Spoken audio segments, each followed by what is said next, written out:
여러분 안녕하십니까. 한일전TV의 이명찬입니다. 또 오랜만에 찾아뵙게 됐네요. 저희가 오늘의 주제는 사실 일본 신집회 발행에 대한 거거든요. 그래서 제가 얼마 전에 딱 6월 초에 이제 일본 홋카이도의 삿포로랑 오타루에 다녀왔었는데 네. 오타루의 구 일본 은행 지점을 네.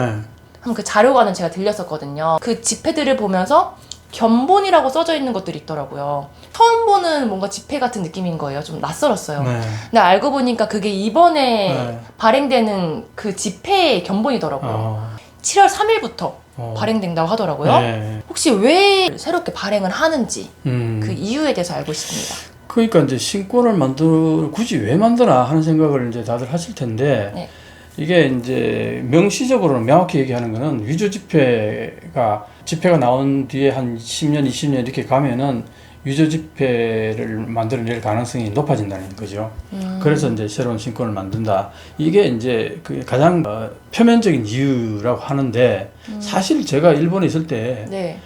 한국은 캐시리스, 그러니까 네. 무현금 거래를 많이 하는데 왜 일본은 현금 거래를 많이 하느냐.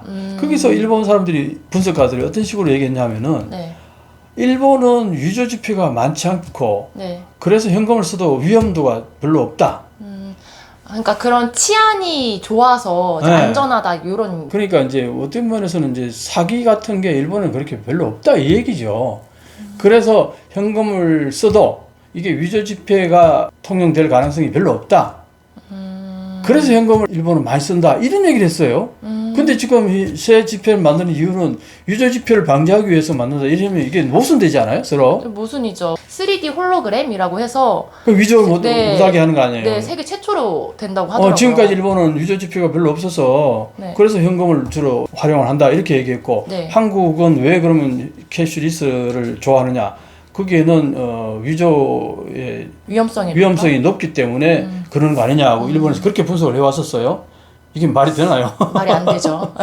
그런데 현재 이제 일본이 신권을 발행하게 되는 주 목적이 위조 지폐 방지, 이것이 이제 표면적으로 나오는 이유예요. 물론 이거 하나만 있는 게 아니죠. 네. 보통 두 번째로 얘기 많이 하는 게 네. 단스 요킹이라는 이제 단어가 있는데, 이걸 이제 한국어로 직역을 하게 되면은 장롱 속 예금인데, 네. 우리 장롱 속에 돈을 이제 보관한다 이 얘기잖아요. 근데 이게 일본의 장롱 속 현금들을 끄집어내게 하는 효과가 있다. 신권을 발행하게 되면. 이제 그 얘기를 진짜 많이 해요. 이제 그 부분에 대해서 조금 한번 정리를 해보죠. 네. 그러니까 저도 방금 말씀하셨던 것처럼 탄스 요킹은 좀 많이 들어왔어요. 근데 우리나라 사람들이 듣기에는 조금 장롱속 현금? 장롱에 현금을 보관한다고 하는 게 조금 낯설 수도 있는데, 일본에는 그렇게 보관되는 현금이 한 60조엔 정도 된다는 그 이야기가 있어요. 근데 굉장히 어마어마하잖아요. 그럼 일본 사람들은 왜 장롱에 현금을 보관하는 것인지 그 이유에 대해서 설명을 해주시면 좋을 것 같아요. 한 5가지 이유로 정리를 잘 해놓은 글이 있어서 제가 좀 소개를 드릴까 합니다. 네. 첫 번째가요, 언제든지 원할 때 현금을 쓸 수 있다. 이건 뭐 너무나 명쾌하죠. 네. 장롱 속에 돈을 넣어놓고 내가 필요할 때 바로 꺼낼 수 있잖아요. 예를 들어서 일본 같은 경우는 편의점에 가가지고 거기서 인출을 주로 많이 한단 말이에요. 은행 같은 데 가서도 또 인출도 하기도 하는데, 거기 가면 사람들이 많아요. 일본은 아직도 직접 거래가 많기 때문에. 그래서 많이 기다리기도 하고, 뭐 1시간씩, 2시간씩 기다리기도 하고, 이런 경우가 있으니까, 네. 그리고 또 하나는 이제 인출기 같은 데서, 컨비니 같은 인출기가 ATM이라 그러죠. 네. 그 ATM에서 돈을 뽑으면요, 수수료가 엄청 높아요. 일본 수수료 비싸요. 네. 맞아요. 그러니까 그런 거 싫어서 바로 현금 집에다 놔뒀다가 바로 그냥 빼내 쓸 수 있다. 이게 이제 언제든지 원할 때 현금을 쓸 수 있다. 이게 가장 큰 이제 하나의 매력인 거죠. 네. 그 다음에 두 번째가 뭐냐면은, 은행이 요즘 파탄되는 경우도 있잖아요. 뭐 지난번에 미국에서도 은행이 파탄되는 경우도 있었고, 여러 가지 지금까지 보면은 금융에서 은행이 파탄되는 경우도 허다했어요. 그러니까 보통 보면 한국에도 5천만 원까지는 보장을 해주는데 그 이상의 돈은 보장을 안 해줘요. 그건 좀 걱정이 되네요. 그러니까 이제 사실 현금을 그 이상 가지고 있는 사람들은, 일본에서도 그런 상한액이 있으니까 그 이상의 돈을 가지고 있는 사람들은 은행에 맡기는 게 조금 꺼려지는 거죠. 그래서 이제 장롱 속에다 많이 넣어놓는다 이런 얘기고요. 네. 일본에서는 네. 우리는 5천만 원 이상은 보장이 안 된다 그랬죠. 근데 일본에서는요 1,000만 엔을 넘어가면은 그게 보장이 안 된다 그럽니다. 1,000만 엔까지는 이제 보장을 해준다는 거죠. 그래서 일본에서 보면요 노년층이 집에서 이제 혼자 사시다가 갑자기 어느 날 돌아가셨을 때 장례를 치르고 뭐 이렇게 정리를 하다 보면은 어디에서 매도견이 나오고 뭐 이런 얘기들이 허다하게 네. 3억엔 뭐 얘기 들은 적도 있어요. 그러니까 그게 이제 은행에서는 1,000만 원 이상은 보장 안 해주니까 네. 그러니까 이제 장롱속에다 넣어두는 경우 더 큰 금액을 그보다 더 많은 금액은 은행에다 맡기기가 두려운 거죠. 물론 은행을 다양하게 곳곳에 나눠서 예금할 수도 있겠죠. 네. 근데 이제 그렇게 되면은 이게 가족이 이게 들킬 수 있잖아요. 가족들 몰래 자기 혼자 살짝 집증 박아놓고 이제 쓰고 싶어 사는 건데 이제 이걸 이제 아까 1,000만 원 넘어가는 금액들을 다양한 은행에다가 나눠서 예금할 수도 있죠. 그렇지만 그게 되게 번거롭잖아요. 그런 의미에서 단수 예금을 한다 뭐 이런 얘기고. 네. 그다음에 세 번째는 상속 발생했을 때 계좌가 동결되는 경우가 있어요. 예를 들어서 내가 갑자기 죽잖아요. 그러면 이 사람의 계좌가 동결이 돼 버려요. 그렇게 된다. 그러면 이제 상속 이게 나눠주는데 시간이 굉장히 많이 걸리고 되게 불편하다는 거죠. 이런 측면에서도 상속 발생했을 때 현금이 있으면은 금방 나눠줄 수 있지 않느냐. 물론 이제 본인이 가족들에게 숨기고 장롱속에다 예금을 해놨다가 내가 볼 때 내 예생이 얼마 안 남았겠구나 싶을 때 그걸 풀어서 이제 상속 나눠줄 수도 있는 거 아니겠어요? 그럴 때는 이게 굉장히 편리하다는 얘기죠. 그리고 네 번째로는 패전한 이후에요. 46년인가 7년 그 시점에서 정부가 개인 예금을 은행에 있는 예금을 동결해서 그걸 압수한 적이 있어요. 어떤 개인에게는 90% 압수한 적도 있고 어떤 개인에게는 30%, 20% 그게 차등이 있었지만 어쨌든 정부가 일본 국민들 개개인의 예금을 통제, 컨트롤 해가지고 그걸 압수한 적이 있어요. 여기에 대한 트라우마들이 굉장히 강합니다. 일본 국민들이. 그렇구나. 그래서 은행에다 예금 해놓으면 이걸 이제 국가에게 내 개인 정보가 탈취되는 게 아닌가. 그래서 정부가 내 자산 동태를 전부 파악하고 있는 것 자체가 싫다. 그러면은 그렇게 되면 이제 그 당시 경험했던 고령층에 훨씬 이런 게 많겠네요. 그럼요. 그러니까 이 지금 대부분의 장롱속에 예금하는 사람들 대부분 고령층이죠. 이 고령층은 일본 정부에 대해서 신뢰가 별로 없어요. 그렇구나. 그런 부분도 굉장히 강하고. 이제 마지막으로 다섯 번째는 이게 이제 클지도 모르겠습니다. 가족 몰래 저축할 수 있다는 거죠. 그 아까 말씀드렸듯이 은행에다가 이제 1,000만 엔까지는 보증해 주니까 1,000만 엔까지는 괜찮은데 2,000만 엔, 3,000만 엔, 1억 엔 이렇게 될 경우에 그걸 다 분산해서 은행에다 예금하기가 이게 번거롭잖아요. 그래서 장롱속에 하는 경우도 있는데 어쨌든 그거하고 같이 맞물려 가지고 요거 가족들이 모르게 장롱속에다 현금을 보관하고 싶은 거죠. 이런 측면 이렇게 한 5가지 정도로 우리가 분석해 볼 수 있는데 이런 이유들로 인해서 특히 노년층이 네. 장롱속에다가 예금하는 경우가 많다 이런 얘기죠. 그러면은 이렇게 함으로써 발생된 문제점도 분명히 있을 거라고 생각을 하는데 네. 혹시 그 문제점에 대해서는 어떻게 설명을 해주실 수 있나요? 당연히 문제점 있겠죠. 문제점 한번 좀 살펴볼까요? 네. 우리가 보통 이제 일본에 보면은 지진도 많죠. 지진 나면 어떻습니까? 가옥이 막 불타는 경우도 있고 특히 일본은 어떻습니까? 목조 건물이 많잖아요. 대부분이 그렇죠. 목조 건물이 아닙니까? 화재가 발생했을 화재가 때 발생했을 경우에 취약하죠. 그 현금은 완전 취약하죠. 불 타버리면 그냥 젖더미가 돼버리잖아요. 재난, 재해에 상당히 취약하다. 그 다음에 두 번째는 만약에요. 저 어르신은 지금 직장 안 다닌 지 오래됐는데 어디서 돈이 나와서 저렇게 여유롭게 사시지? 하고 의아하게 생각하는 사람이 조금 조사를 해가지고 저분이 혹시 장롱속에다 돈을 엄청나게 쌓아둔 게 아닌가? 좀 무섭네요. 하는 순간 도난이 있을 수 있어요. 사실은 재난재해가 일어났을 때 도난 사건이 많이 생겨요. 그 지진이 났거나 네. 홍수가 나가지고 일단 어떻게 하면 대피를 하잖아요. 대피를 해가지고 어디 갑니까? 넓은 학교라든가 체육관 같은 데 이제 되잖아요. 그러면 집이 텅텅 빌 거 아니에요. 네. 그때 도둑들이 들어가지고 사서 뒤지면요. 장롱 속에 있는 돈 이거 찾기가 그렇게 어렵지 않아요. 그런 건 정말 위험하네요. 그럼 이거 완전히 그냥 도난당하는 거거든요. 이제 이런 이제 위험성도 있고 그 다음에 그분이 치매가 걸리면 어떻게 됩니까? 자기가 아주 가족들이 모르게 깊숙한 곳에 숨겨놨다고 했던 돈을 본인이 못 찾는 경우가 있다는 거예요. 그렇게 되면 어떻게 됩니까? 나도 못 찾아서 못 쓰지만 이걸 자손들에게 뭐 상속해 준다 이런 차원도 이제 이게 불가능한 얘기죠. 네. 어디 있는지 모르니까. 이제 잊어버리니까. 잊어버리니까. 그런 경우 허다하게 있어요. 뭔가 이렇게 잘 챙겨둔다고 챙겨놨는데 그걸 어디다 두는지 기억이 안 나는 거예요. 네 번째로는 유산 상속에서 이게 문제가 발생할 수 있다는 거예요. 예를 들어서 이 돈이 어디에서 발생한 거냐, 그 취득 경위가 뭐냐, 여기에 따라 가지고는 그 상속의 예를 들어서 뭐 퍼센트라든가 이런 것들이 그게 이 돈의 출처가 명백하면은 근거를 따지기가 쉬운데 이게 근거가 없는 경우에 이 상속에 애매한 문제가 발생할 수 있다. 뭐 이런 이제 여러 가지 어려움들이 있다는 겁니다. 정말 문제점도 많은데 이 장록석 현금이 많다고는 해도 뭔가 감소는 하고 있다고 하더라고요. 감소를 하는 또 이유가 있다고 하는데 그 이유는 어떻게 될까요? 제가 그래프를 하나 보여드릴 텐데 금리가 상승했을 때 이 장록석 돈이 액수가 줄어든다. 근데 사실 장록석 돈을 전부 어떻게 다 이렇게 산정을 할 수 있나 모르겠어요. 근데 어쨌든 이 그래프를 보면은 이 금리가 높았을 때 장롱석 예금이 줄어든다. 이제 이런 얘기가 있어요. 그래서 이제 장롱석 예금이 줄어드는 경우를 이제 한 네 가지 정도로 분류를 할 수 있는데, 첫 번째가 최근에 일본은행이 마이너스 금리를 해제하면서 이제 금리가 조금 올라가는 현상이 있잖아요. 네. 마이너스 금리가 폐지되고 0.1% 정도 이자가 올라갔단 말이에요.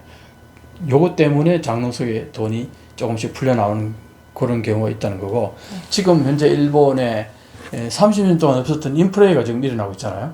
뭐 한 2년 가까이 처음에는 2%, 3%, 4%까지 올라갔다가 지금은 2.2, 2.3 왔다 갔다 하는데, 이게 어쨌든 이제 인플레이가 되면은 현금의 가치는 줄어드는 거 아니에요. 그러니까 장롱석에 이렇게 묻어두면은 이 현금의 가치가 떨어진단 말이에요. 근데 이제 아까 말했듯이 금리가 높으면은 은행에다 넣어놓으면은 어쨌든 이자가 발생하니까 장롱석에 넣어놓는 것보다 훨씬 나은데 일본은 30년 가까이 거의 제로금리에 가까웠단 말이에요. 그러니까 은행에 넣어놔봐야 이자가 발생하는 것도 아니고 하니까 불편할 수도 있다. 아까 여러 가지 얘기.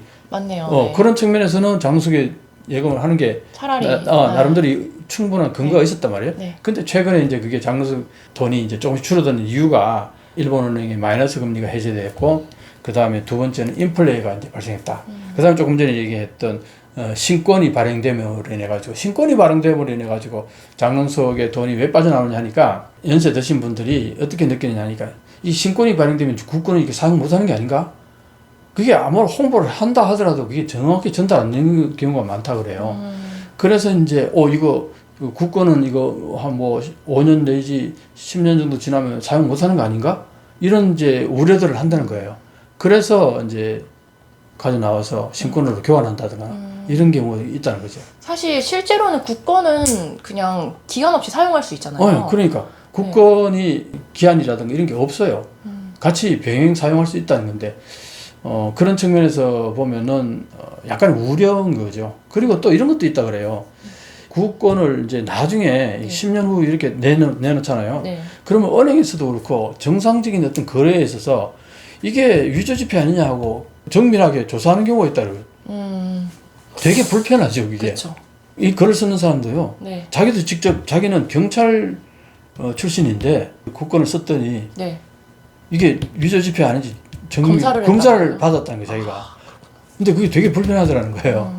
그러니까 자기 같이 이렇게 경찰 경력이 있는 사람조차도 그런 걸 의심받아가지고 네. 조사를 하더라는 거예요. 네. 그러니까 일반 연세 많이 드신 노인분들이 네. 신권이 발행된데도 한참 세월이 지나서 그 국권을 들고 나왔을 때 네. 이게 의심을 받거나 이런 불편함을 느낄 가능성도 있다. 그런 의미에서 신권으로 교환하려고 하는 그런 동력이 생긴다 이런 얘기예요. 그래서 이제 장롱석에 있던 국권이 좀 이제 줄어드는 경우가 있고, 네. 그리고 최근에 제가 이제 외부 영상에서 많이 얘기했는데 엔저의 가장 큰 요인 중에 하나가 신니사라고 이제 제가 말씀을 많이 드렸는데 NISA 이 새로운 신자에다가 니사 이게 뭐냐니까 최근에 일본의 주식들이 많이 가격이 폭등을 해서 옛날 네. 뭐 30년 만에 버블 때의 그 주식 가치하고 거의 동등해지는 정도로 네. 올라왔다 이런 얘기 하잖아요. 네네네. 주식이 폭등했다. 그러니까 일본 정부 입장에서는 근데 주식이 폭등했음에도 불구하고 일반인들의 삶에는 이게 영향이 별로 없어요. 왜? 주식을 대부분이 외국 자본이 많이 샀다는 거예요. 그러니까 일본 내에서는 안 사고. 일본 내에서는 기관들이 좀 사고, 음. 일본 은행이라든가 아니면 뭐 연금 기관 이런 데서 기관들이 이제 주식을 구입한다거나 네. 외국에서 자본이 흘러 들어와서 주식을 구입한다거나 그럼 이게 주식 가격이 올라도 일반 국민들의 서민들의 상관이 없는. 상관이 없는 거예요. 네. 이익에 연결이 안 되는 거예요.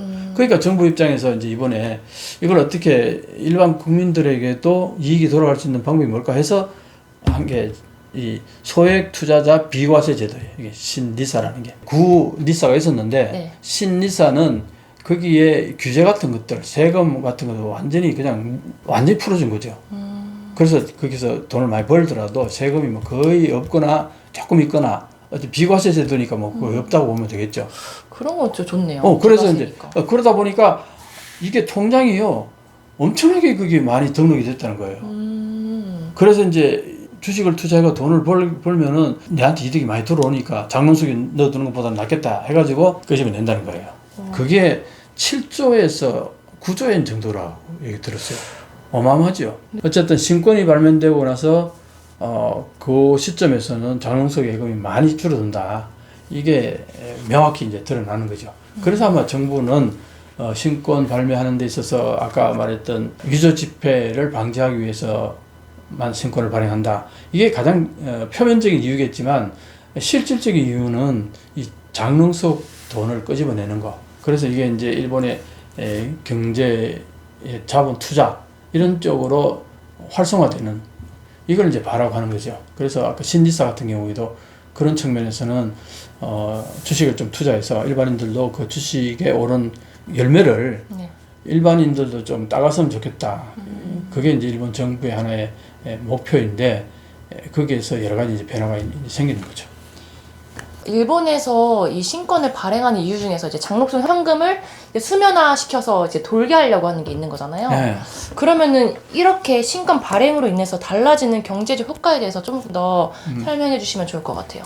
사실요, 이게 이런 얘기가 있습니다. 어떤 그 새로운 어떤 제품을 생산해서 거기에 부가가치 높아지면은 같이 부해지는 거잖아요. 네. 근데 신권을 발행하면은 여기 경제 효과가 제가 최근에 본 글들 중에 대부분 1조 6천억 정도의 경제 효과가 있대요. 근데 1조 6천억 정도의 경제 효과가 있다는 게 뭐냐? 네. 이거 소위 말해서 그 신권을 식별할 수 있는 식별기를 제조하는데 여기에서 그 다음에 그 인수해야 되잖아요. 일본은행에서는. 네. 그 인수기 제조사 그 직접적으로 거기 관련돼 있는 이익을 보게 되는 그쪽에서 벌어들이는 수익이 1조 6천억인 정도 된다는 거예요. 네. 그런데 이 돈이 그러면 누가 지불하느냐 문제예요. 이 돈을 1조 6천억의 돈을 버는 사람이 있으면 그게 돈을 지불하는 사람이 있을 거 아니에요. 네. 그건 누가 다 지불하느냐? 그걸 사용하는 사람들이 지불한다는 거예요. 네. 그럼 누가 사용하냐? 보통 다 일본 은행이 이제 그걸 인쇄기를 사들여 와야 되니까 그게 일본 은행이 이제 쓸데없는 돈이 들어가는 거나 마찬가지야. 네. 없어도 될 돈이 나가는 거나 마찬가지 아니에요? 네네. 그 다음에 제일 많이 나오는 게 자판기 같은데 식별기 새로 신권이 들어가면은 그렇죠. 그 식별기를 교체해야 되잖아요. 네. 그거 제조하는 제조회사는 돈 벌겠죠. 근데 그거 자판기를 놓아두는 일반 서민들은 큰 금액을 지불해야 된다. 물론 정부에서 조금 보조 나온다는 얘기 있었죠. 네네, 얼마 정도 나온다고 그랬었어요?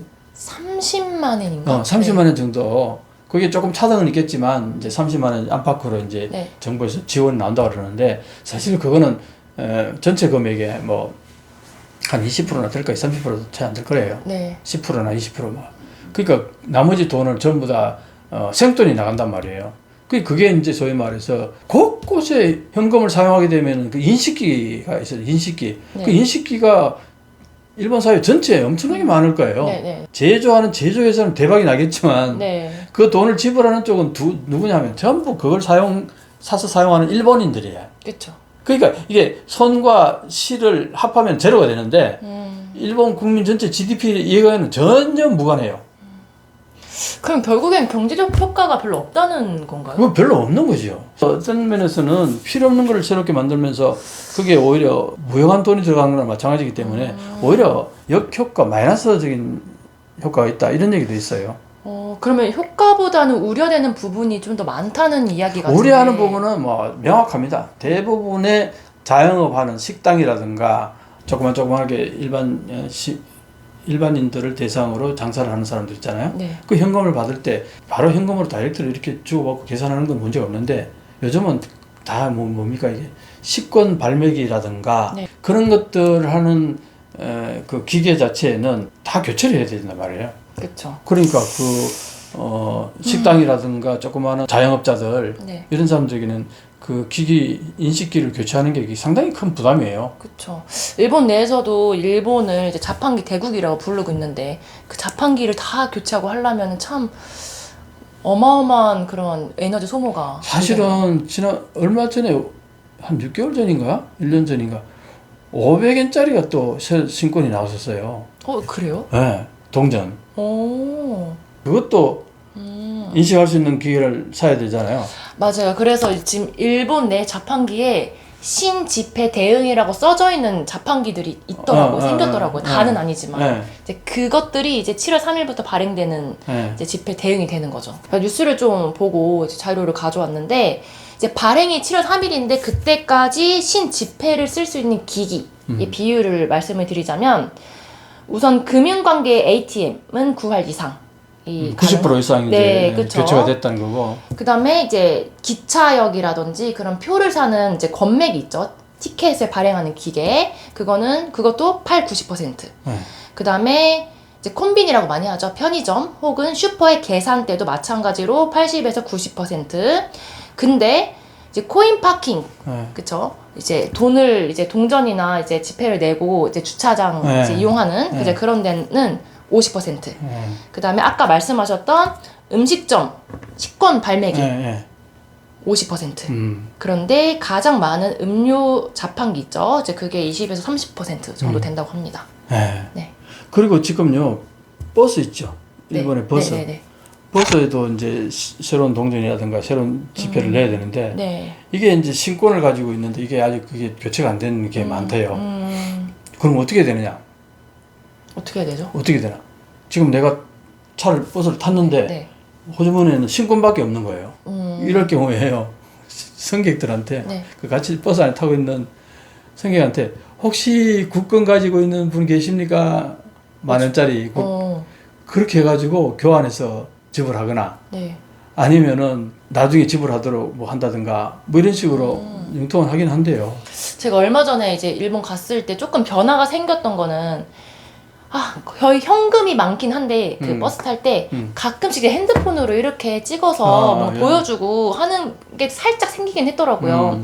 그래서 어떻게 보면은 아까 그 우려되는 부분 중에 하나가 지금처럼 이제 현금을 사용하지 않는 시대가 되고 있는데 이러한 시대의 타이밍이 정말 안 좋게 신지폐를 발행하는 게 안 좋다라고 하는 이야기가 있더라고요. 그러니까 지금 사실은 전 세계가 캐시리스 쪽 방향성은 그쪽이잖아요. 그리고 일본 정부도 사실은 목표치가 있어요. 몇 년 후에는 몇 퍼센트, 몇 년은 몇 퍼센트 네. 이렇게 이제 되도록이면은 현금을 사용하지 않고 크레디트 카드라든가 뭔가 요즘 많이 있잖아요. 뭐 네. 우리는 뭐 무슨 페이 많잖아요. 네네네.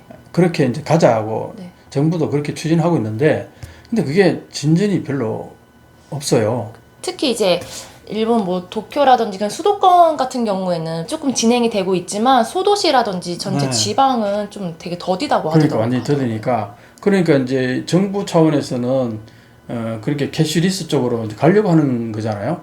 그렇다면 이 신권 같은 게 굳이 오히려 그런 어떤 방향성에 역행하는 역효과 뭐 이런 측면도 있다. 뭐 그렇게 비판하는 쪽도 있어요. 근데 이제 이런 신권이 발매되고 또 방금 뭐 여러 가지 이제 캐시리스 이런 문제들 얘기를 많이 했는데, 근데 가계 금융 자산 구성을 보면요, 일본하고 미국하고 유럽 극명하게 대비가 됩니다. 예를 들어서 일본 같은 경우에는 현금과 예금 54.3%죠. 네. 거기에 비해서 미국은 어떻습니까? 13.3%예요. 유럽은 34.3%예요. 그런데 이제 채무 정권 뭐 이런 것들이라든가 아니면 제일 이게 극명하게 드러나는 게 주식을 보게 되면은 일본은 그 10%밖에 안 됩니다. 가계 금융 자산을 구성하는 그 비율 중에 주식이 10%밖에 안 된다는 거예요. 근데 미국은 어떻습니까? 37.8%예요. 거의 38% 가까이요. 유럽이 18.2%입니다. 그러니까 일본이 지금까지 대부분이 현금 내지는 예금을 가지고 있었는데 주식이 거의 없었잖아요. 그런데 이제 이번에 신리사가 이제 정부가 그 정책을 추진하면서 조금씩 장롱 속에 있던 돈을 끄집어내 가지고 주식으로 좀 돌리게 하는 이제 이런 얘기가 이제 제도가 추진되고 있죠. 네. 근데 여기에서 이제 다뤄야 될 문제인지 모르겠습니다만 이 신리사 정책을 폐물로 인해 어떤 현상이 발생하냐 하니까 네. 아까 얘기했듯이 그 장롱 속에 있던 돈이 7조에서 9조 원 정도가 이렇게 나온다는 거예요. 꼭 장롱 속만 아니겠지만 어쨌든 주식 투자에 그렇게 돈이 많이 나온다는 거예요. 네. 내가 볼 때는 그게 대부분의 이제 노년층에서 돈이 나올 거라고 봐요. 왜냐하면 일본 가계 70% 정도는 노년층이 가지고 있다 그러니까. 어마어마하네요. 진짜. 어마어마하죠. 그러니까 내가 볼 때는 이 신리사 정책에 통장을 개설하고 거기다가 이제 적극적으로 대응하는 사람들이 대부분 나는 노년층으로 보는데 요게 장롱 속에 있던 돈이 나올 가능성이 상당히 농후하다고 보거든요. 네. 그런데 이제 문제는 뭐냐니까 엔화를 가지고서 이제 어디에 투자하냐니까 신탁에다 맡겨놓으면 이 신탁이 어디로 투자하냐니까 미국 주식에다 투자를 많이 한다는 거예요. 그 60% 가까이를 일본 주식에 투자하지 않고. 네. 그럼 어떻게 되느냐? 달러를 사야 되잖아요. 엔화를 팔아가지고. 네. 그 미국 주식을 사려면은 달러로 가지고 그쵸. 거래를 해야 되니까. 네. 그러면 엔화를 팔고 달러 타잖아. 네. 그럼 엔화 가치는 떨어지는 거예요. 엔저로 가는데 이게 상당히 큰 역효과 아닌가요? 영향을 미치는 게 신리사 정책이라는 거예요. 그래가지고 최근에는 이런 움직임도 있어요. 전문가들 사이에 정부가 이 신리사 정책에서 나오는 그 여러 가지 돈을 해외 주식에 투자하는 것보다 국내 주식에 투자하도록 유도하는 어떤 정책을 내놨으면 좋겠다. 그 얘기를 해요. 확실히 그렇게 해야지 효과가 있을 것 같은데. 그렇게 해야 그런 어떤 유인책을 해야 이 엔저에 브레이크를 걸어야 되잖아요. 안 네. 그래도 지금 엔저로 가는 거에 대해서 정부가 뭐 개입을 하고 해서 뭐 600억 달러를 뭐 순식간에 날려버리고 이러는데 네. 그런 측면에서 보면은 장롱 속에 현금을 끌어내는 건 좋은데 이 돈들이 밖으로 나가면 밖으로 나와서 달러 사는 데 다 쓰게 되면은 네. 이게 엔저로 가는 데 있어서 또 하는 효과를 나타내요. 그러니까 이 문제가 상당히 이게 서로 얽히고 설켜 있는 부분들이 있습니다. 그러게요. 진짜 이제 신집회 발행으로 인해서 또 어떻게 변할지 좀 많이 한번 지켜볼 만하죠. 네.